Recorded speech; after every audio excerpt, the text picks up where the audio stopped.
Sigurado na makalalahok sa 2024 Paris Olympics ang Filipino gymnast na si Carlos Yulo matapos makuha ang ikatlong pwesto sa men's floor exercise sa 2023 Artistic Gymnastics World Championships na ginanap sa Sports Palais sa Antwerp, Belgium nitong linggo. Yan ang ulat ni Daryl Oclares ng PTV Sports. Pasok na sa Paris 2024 Olympics ang two-time world champion gymnast na si Carlos Yulo matapos itanghal bilang highest-ranked eligible athlete sa men's floor exercise finals ng 2023 Artistic Gymnastics World Championships nitong linggo sa Sports Palace sa Antwerp, Belgium.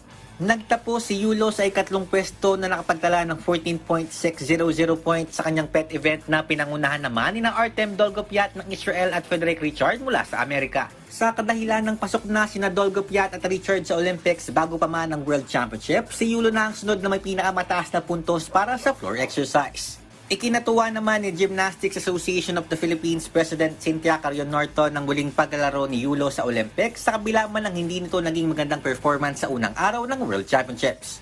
It's very, very good news, but you know, it's also very, very sad because he fell.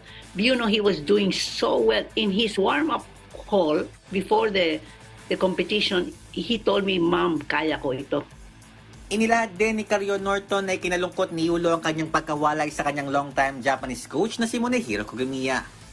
Well, Carlos, I had a one-on-one talk with him yesterday because the day that it happened, I closed my phone and he was so sad. He was really, really, really depressed, and I was also very depressed.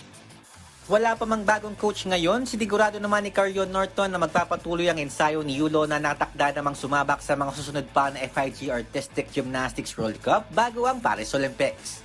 Daryl Oclares para sa Bayan.